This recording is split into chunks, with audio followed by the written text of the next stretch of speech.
앞뒤 좌우로 인사하겠습니다. 이렇게 인사해 보려고 합니다. 보고 싶었습니다. 인사하겠습니다. 보고 싶었습니다. 보고 싶었습니다. 보고 싶었습니다. 진심인데 눈이 안 맞춰지네요. 감사합니다.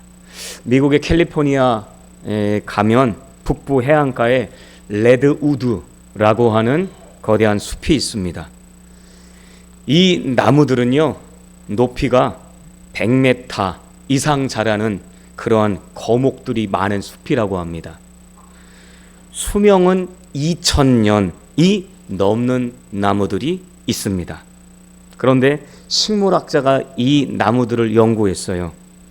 연구하다가 뿌리를 보면서 놀라운 사실을 하나 발견하게 됩니다.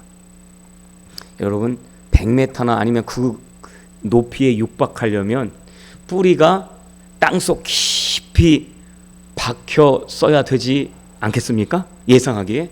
그런데 의외로 이 나무들은 생각보다 뿌리가 깊지 않더라는 겁니다. 그런데 어떻게 그러한 높이를 유지하는 거대한 숲이 될 수 있었을까를 연구해 봤더니, 조사해 봤더니 이 나무들이 뿌리는 얕지만 옆에 있는 나무들과 뿌리끼리 연결이 되어 있다라는 것입니다. 그러니까 서로 붙잡아 주는 거예요. 그래서 거대한 바람에도 서로를 붙잡아 주는 이 붙잡힘이 있었기 때문에 높은 이 높이도 견뎌낼 수 있었다는 겁니다. 비결은 연결에 있었습니다. 레드우드에 있는 나무들은 혼자 존재하지 않고 혼자 자라지 않는 겁니다. 우리가 삶을 살아갈 때도 때로는 나 혼자 살아가는 것 같지만 우리가 지금 이 자리에 있는 것도 수많은 연대의 결과가 이 자리에 있도록 우리를 붙잡아주는 것을 보게 됩니다. 오늘 우리는 예수님의 모범적인 기도의 5번째 시간을 맞아서 오늘 우리가 함께 나누는 이 본문의 말씀을 나누기를 원하는데요. 폭풍우 같은 세상 삶 가운데서 예수님도 똑같은 그 걸음을 걸어가셨거든요. 특별히 오늘은 예수님께서 붙잡히시기 전에 그 고난의 극단을 향해서 가는 그 직전의 발걸음 가운데 제자들을 위한 기도의 모습이 담겨져 있습니다. 오늘 이 말씀을 통해 예수님의 기도의 모범을 더욱 배울 수 있는 저와 여러분이 될 수 있기를 소원합니다. 자, 우리가 먼저 누가복음 22장 말씀 함께 읽어보면 좋겠습니다. 22장 말씀 제가 아멘 할 때까지 함께 읽습니다. 시작. 시몬아 시몬아 보라, 너희 사탄이 너희를 밀가부르듯 하려고 요구하였으나 그러나 내가 너희를 위하여 내 믿음이 떨어지지 않기를 기도하였노니 아멘. 여기까지. 자, 여러분, 예수님께서 제자들을 위해서 여러 모양 여러 모습으로 기도하셨는데 오늘 이 말씀 가운데서는 구체적으로 한 사람, 시몬 베드로가 등장합니다. 이 시몬 베드로를 위해서 예수님은 기도를 미리 하셨다는 겁니다. 기도를 미리 예수님께서 하셨어요. 오늘 말씀 가운데서 아주 재미있는 표현이 나오는데 밀가부르듯 했다 라는 표현이 나옵니다. 사탄이 베드로 너를 밀가부르듯 하려고 요구했다라고 표현하고 있어요. 여기서 이 밀가부르듯 한다는 것은 여러분 시골 동네에서 자라나셨으면 한번 해보셨을 거예요. 채가 있습니다. 채. 아니면 키가 있을 수도 있고요. 채가 있을 수도 있습니다. 저는 시골 동네에서 자라나서 채질도 했습니다. 콩이나 아니면 그 조그만 참깨, 들깨 막 이런 거 가지고요. 근데 그때 어떻게 합니까? 채에다 넣고 막 흔들죠. 흔듭니다. 그럼 빠져나간 것 있고 남아있는 거 있어요. 그것을 위해서 크기에 맞게 오밀조밀하게 망이 쳐져 있는데 그래서 막 흔드는 거예요. 마치 사탄이 시몬 베드로를 흔드는데 그 삶을 흔드는데 표현이 그렇습니다. 밀 까부르듯 그 영혼을, 그 사람을 그냥 두지 않습니다. 그의 믿음이 떨어지도록, 그의 믿음이 요동쳐서 힘들도록 괴롭히는 거예요. 여러분, 삶의 모든 것들은 믿음하고 연관이 되어 있습니다. 여러분이 누군가와 아주 밀접한 믿음의 관계가 있다고 쳐봅시다. 그런데 여러분, 그거 흔드는 거 그렇게 별로 어렵지 않습니다. 예. 뭐 몇 번 그 사람 못 믿을 만한 일이 벌어지면 여러분 금세 그 인간이라고 말할 거예요. 그 인간 못 믿을 사람이네, 이렇게 나오실 거예요. 사도 베드로도 그러한 인생이었습니다. 그런데 예수님께서는 그 연약함을 꾸짖지 아니하시고 기도하셨습니다. 오늘 말씀에 보면 그러나 내가 너를 위하여 내 믿음이 떨어지지 않기를 무엇하셨다고요? 기도하셨다고 그랬습니다. 여러분, 여기에서 이 기도하다는 표현이, 헬라어 표현이 참 특징적이에요. 여기서 말하는 이 기도하다는 헬라어는 네오마이라고 하는 그러한 단어거든요. 그런데 이 기도하다는 표현은 결핍을 느낀 자가 간절히 매달려 기도하는 탄원의 기도를 얘기합니다. 결핍이 있어 봤어요. 내가 없어 봤어요.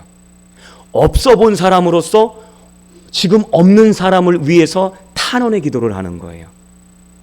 예수님은 베드로가 그랬던 것처럼, 제자들이 그랬던 것처럼, 앞으로 그럴 것처럼 시험을 당해보신 분이에요.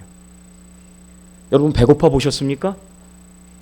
뭐 요즘 굶는 사람은 없다고는 하겠지만 배고파 보지 않고서는 인생을 논하지 말아야 돼요. 눈물 젖은 빵을 먹어보지 않고서는 인생을 말하지 마세요. 식사하시다가 안 울어보셨어요? 그 사람하고 인생을 얘기할 게 못 답니다. 예. 여러분, 다리 부러져 보셨나요? 감사하게 생각해서요. 저는 다리가 부러져 봤습니다. 예. 다리가 부러져 봤어요. 그래서 다리가 부러진 사람으로서 병원에 가서 기도하면 어떨까요? 부러져 본 사람하고 안 부러져 본 사람하고 이거는 똑같을 수가 없는 겁니다. 삶에 있어서 고난과 역경이 있는 사람은 그것을 겪고 있는 사람을 위해서 기도할 때 깊이와 넓이와 높이가 달라요. 여러분, 그런데 생물학적인 인생은 한계가 있더라고요. 저는 결코 할 수 없는 그 경험이 있더라고요. 저는 애를 못 낳아봤어요. 그래서 아무리 따라가려고 해도 저는 그 결핍의 상태를 제가 느낄 수가 없어요. 사람은 그렇습니다. 아무리 그의 결핍, 그의 힘든, 그의 어려움, 그의 없는 것, 그의 병든 것, 그의 안타까움, 그의 힘겨움을 따라서 그 결핍 가운데서 내가 그 마음을 이해해서 이신점심의 마음으로 내가 그렇게 이해한다고 해도 결코 따라갈 수가 없어요. 그냥 얼추 맞추어 가는 거예요. 비슷하게. 하지만 그 안타까움을 알기 때문에 그냥 그래도 조금 더 다른 사람에 비해서는 결핍의 기도로, 탄원의 기도로 할 수 있는 겁니다. 예수님께서는 그래서 베드로의 믿음 떨어질 위해서, 그 시험당할 일들을 위해서 미리 기도에 저축을 하신 겁니다. 미리 하셨어요. 아직 오지 않았는데, 제자들은 모르는데, 예수님께서 마치 우리가 이미 나눴던 오병이어의 기적에서 예수님께서는 배고파하는 사람들, 여전히 목말라 하는 사람들, 아무리 방법도 없는 사람들을 향해서 오직 아버지 하나님께 미리 기도, 먼저 감사의 기도를 드리신 것처럼 말이죠. 예수님께서는 제자들을 위해서도, 시험당할 연약한 그 제자들을 위해서도 결핍의 기도, 탄원의 기도를 드리고 계십니다. 믿음이 완전히 소멸되지 않도록 그들의 믿음을 위해서, 그 영혼을 위해서 기도하십니다. 오늘 두 번째 본문의 말씀, 요한복음 17장 말씀 11절 우리가 함께 읽어보겠습니다. 시작. 나는 세상에 더 있지 아니하오나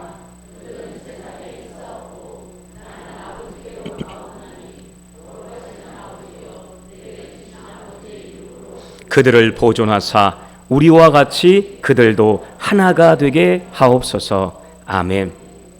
여러분, 이 말씀은요, 이 요한복음 17장의 말씀은 대제사장적인 예수님의 기도입니다. 이 기도의 타이틀을 제가 붙인 게 아니고 대제사장적인 기도라고 하는 것은 많은 이제 성경학자들이 그렇게 합의해서 붙인 거예요. 그런데 이 요한복음 17장에는요, 세 가지 기도의 모습이 나타납니다. 앞부분에 1절부터 5절까지는 예수님이 하나님 아버지께 자신을 위해서 기도하셔요. 6절부터 19절까지는 오늘 말씀이 포함되어 있죠. 제자들을 위해서 기도하셔요. 그리고 27절부터 26절까지는 놀랍게도 이 자리에 있는 저와 여러분도 포함된 미래의 성도들을 위해서 예수님께서 기도하시는 그러한 기도의 제목이 나오고 있습니다. 예수님은 이 기도를 시작하시면서 오늘 본문에 제자들을 위한 기도를 하시면서 하나님을 향해서 이렇게 말씀합니다. 거룩하신 아버지, 거룩하신 아버지. 거룩하다는 뭡니까? 분별되다, 다르다는 거예요. 오늘 저와 여러분은 이 시간에 많은 인생의 시간이 있었죠. 여러분 연세만큼, 여러분 나이만큼 지금까지 막 살아왔잖아요. 수많은 날들, 수많은 시간, 여러 해 계절, 여러 만남들이 있었지만 그 시간 가운데서 저와 여러분은 거룩하게 구별해서 하나님 앞에 예배드리러 모이신 거잖아요. 하나님 앞에 드리는 이 구별된 시간. 그런데 예수님께서 하나님을 일컬어서 거룩하신 하나님이시다 라고 말씀합니다. 그것은 뭡니까? 사람들이 세상에 의지하고 따라가는, 아니 우상과 같은 다른 여러 가지 요소들이 있지만 그것하고 분명하게 구별되시는 거룩하신 하나님이시라는 겁니다. 그 하나님께 어떻게 기도하고 있습니까? 내게 주신 아버지의 이름으로 그들을 보존해 달라고요. 제자들을 보존해 달라고요. 여러분, 이름은 뭡니까? 여러분 이름. 저와 여러분의 이름에는 권세가 있습니다. 능력이 있어요. 어떤 능력이 있습니까, 여러분? 어떤 능력이 있어요? 제가 옛날에 어렸을 때 동네에 가면 마을 동네에서 운영하는 구판장이라는 곳이 있었습니다. 하포리 1, 9, 그래서 구판매장, 그래서 구판장이에요. 가게에 가서 저를 알고 있으니까요. 아줌마, 우리 엄마가요, 두부 한 모 사오래요. 그런데 내일 돈 주신대요. 그럼 어떻게 해요? 어머니 이름 팔아먹는 거잖아요. 그런데 우리 어머니가 안타깝게도 그동안 빚이 한 10만 원이 있었어요. 한 달째 빚을 안 갚아요. 그러면 그 이름에 권세가 있겠습니까? 없는 거예요. 없습니다. 예수님의 이름, 하나님의 이름에는 권세가 있다는 것은 무엇입니까? 그것은 곧 능력입니다. 하나님의 이름에는 능력이 있습니다. 그래서 그 이름의 능력으로서 하나님 앞에 의뢰하고 있는 겁니다. 보존해 주십시오. 이 제자들을 보존해 주십시오. 이 보존하다는 의미는요, 눈동자처럼 감시하며 지키다는 표현이에요. 눈동자처럼. 그러니까 하나님께서 눈동자같이 감시해 주시고 봐주시고 지켜달라고요. 포인트는 어디에 있습니까? 지켜주시는 거에 포인트가 있어요. 그런데 여러분 좀 부담되시죠? 감시한다니까. 아니신가요? 저만 그렇게 느꼈나요? 감시하면 무서울 것 같은데 내가 어떻게 살지? 근데 여러분, 예수님께서는 그렇게 부탁하셨어요.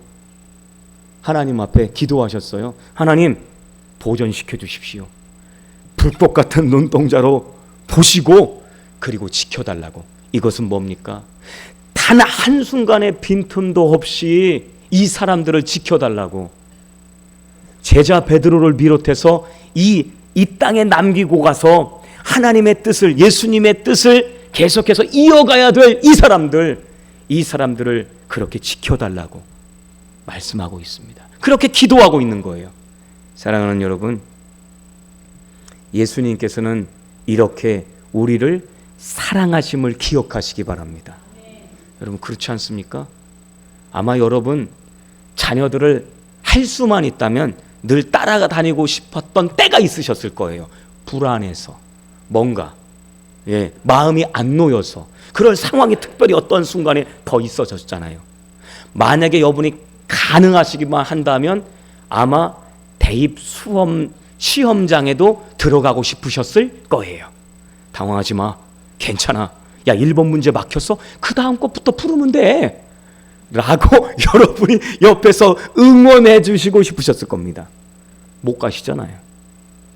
하나님께 예수님께서는 부탁하고 있습니다. 우리는 그래야 될 존재예요. 그런데 그렇게 보존해서 이루어야 될 목표는 무엇입니까?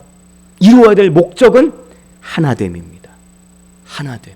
하나됨을 위해서 보존의 은총이 우리 가운데 필요해요. 이 보존은 그래서 과정의 은총입니다.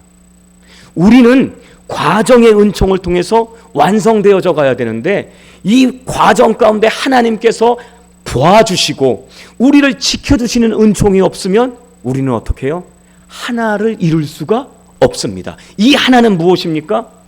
우리 안에서 하나 되는 것뿐만 아니라 우리 하나됨의 핵심은 예수 그리스도신데 예수님은 아버지 하나님과 한 분이시잖아요. 그러니까 아버지와 아들 하나 된 것처럼 저들도 나와 예수님과 한 몸 되게 해주시고 그리고 그들 안에서 서로 하나님을 믿는 믿음 가운데서 예수 그리스도를 믿는 믿음 가운데서 하나 되게 그렇게 보존시켜 달라고 말씀합니다. 여러분 기억하세요. 우리는 된 존재가 아니라 되어져 간다니까요.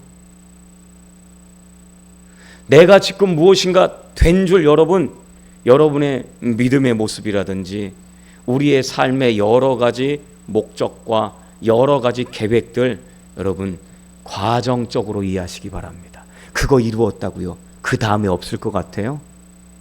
기도의 제목이 이루어졌다고요? 아니요. 또 옵니다. 예수님께서는 그것을 내다보시고 우리에게 말씀해 주시는 겁니다. 우리는 과정적인 존재로 하나님의 보존의 은총이 필요하다고요. 그런데 그것은 거기에서 멈추는 것이 아니에요. 이 보존은 생명체의 속성을 갖고 있습니다. 생명체. 이 하나됨은요, 유기체적인 생명체로서의 연합을 의미하거든요. 그러니까 온전히 하나가 되는 거예요. 여러분, 마음에 안 들면 여러분 팔 한 짝 떼놓으실 수 있나요? 부착하실 수 있어요? 아니에요.